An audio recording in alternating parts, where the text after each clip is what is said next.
மக்களே, நம்ம தம்பி ஜான் ஜபராஜ் அவர்கள் ஊரை விட்டு ஓய்வு போயிட்டாருன்னு சொல்லி எல்லாம் பரபரப்பாக இருந்தது. ஆனால் அது உண்மை இல்லை. அவர் தகுந்த நேரத்தில், வர வேண்டிய நேரத்தில் கரெக்டாக வருவேன் அப்படின்னு சொல்லி ரஜினி ஸ்டைலில் சொல்லியிருந்தார். நமக்கு தெரியும்.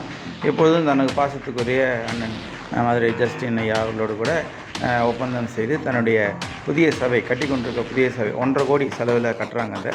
அந்த சபையை கட்டிட்டு அந்த சபையை தான் வந்தால் இப்போ பேர் கெட்டு போயிருக்கு, ரொம்ப ஹெவிலி டேமேஜ் ஆகிடும். எனவே தன்னுடைய சபையை அப்படியே ஜஸ்டினோட கூட ஒப்பந்தம் பண்ணி அது அதுக்குள்ளேயும் மனைவி டைவர்ஸ்லாம் முடிஞ்சிடும்.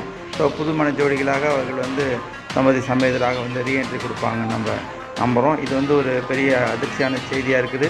கிறிஸ்தவத்துக்கு புதுசாக இருந்தாலும் உலகத்துக்கு ஒன்று புதுசு இல்லை. இப்படி பிரிவதும் வேறு புது ஜோடி சேருவதும் வாழ்க்கையில் சகஜம்தான். அவங்க புது வாழ்க்கை தொடங்க போகிறாங்க. வாழ்த்துவோம். ஆண்டவர் நல்லவர். ஆமேன்.